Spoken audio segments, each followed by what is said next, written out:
If you want to be wealthy and happy the rest of your life, just learn this lesson well. Learn to work harder on yourself than you do on your job. I have found in my experience that income does not far exceed personal development. Now, sometimes income takes a lucky jump, but sure enough, unless you grow out where it is, it'll usually come back where you are. Life has strange ways. If somebody hands you $1 million, best you become a millionaire quickly, so you get to keep the money. Otherwise, sure enough, it'll disappear. Somebody once said, if you took all the money in the world, divided it up equally among everybody, it would soon all be back in the same pockets. Success is something you attract, not something you pursue. So instead of going after it, you work on yourself. Personal development. Because true happiness is not contained in what you get. Happiness is contained in what you become. If you wish to be successful, study success. If you wish to be happy, study happiness. If you wish to be wealthy, study wealth. Don't leave it to chance. Make it a study. Some people just go through the day with their fingers crossed. See, that won't educate it. Standard education will get you standard results. And you can check those numbers and see if that's what you want. But if you want to go beyond that, you now have got to become self-educated. One way to learn is from your own experiences, but another way to learn is from other people's experiences.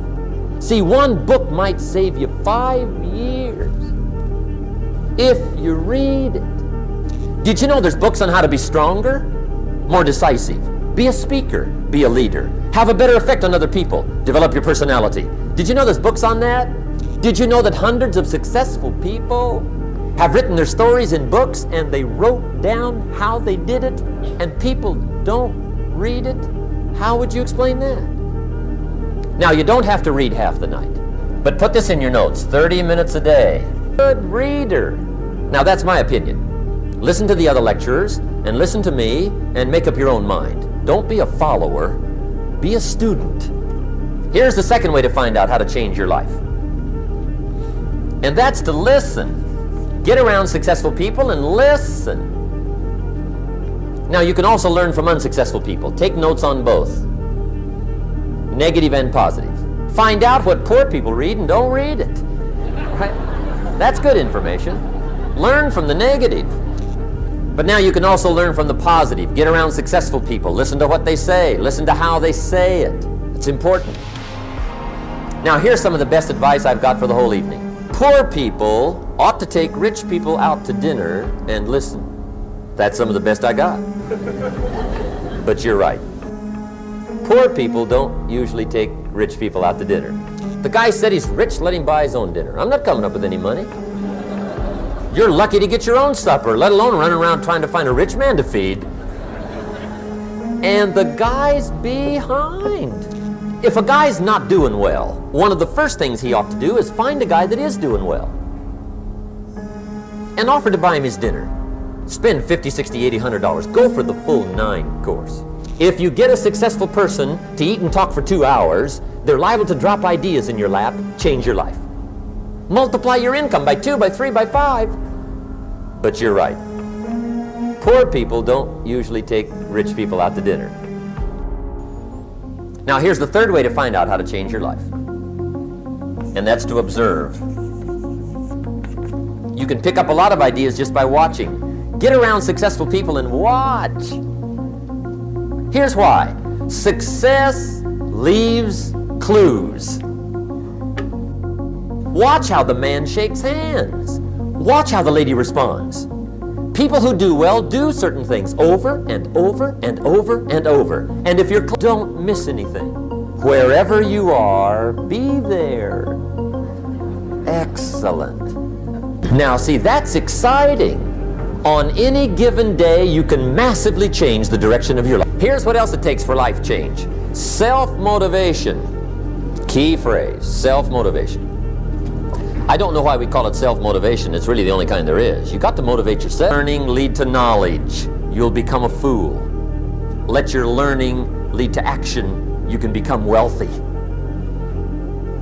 And there's many kinds of wealth, I understand, that are very poor. Now here's the third step to personal development, and we'll wrap up personal development.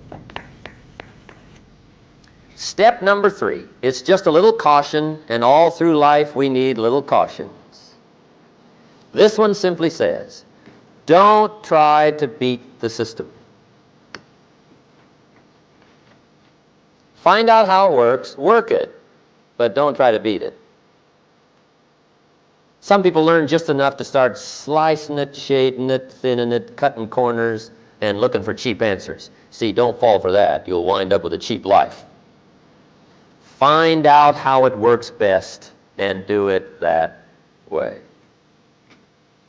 Even though it seems to take a little longer, do it right. Don't compromise with right. So if I had a word with you tonight, one-on-one, just you and me, I think my personal advice to you would be challenge you to do that because you can change. See, you don't ever have to be the same again after tonight, only by choice. Starting tomorrow, what are you going to do that'll make a change in your life's direction? Good question. What are you going to do starting tomorrow that'll make a difference? Now see, if you don't do something starting tomorrow that'll make a difference, guess what? It's gonna be the same. And see, that way you can guess what the next 5 years are going to be like. Look at the last 5. Because the next 5 are going to be like the last 5 unless you, major key, tomorrow, change it all. Or change a little, or change something, or don't change. It's choice time. You can do whatever you want.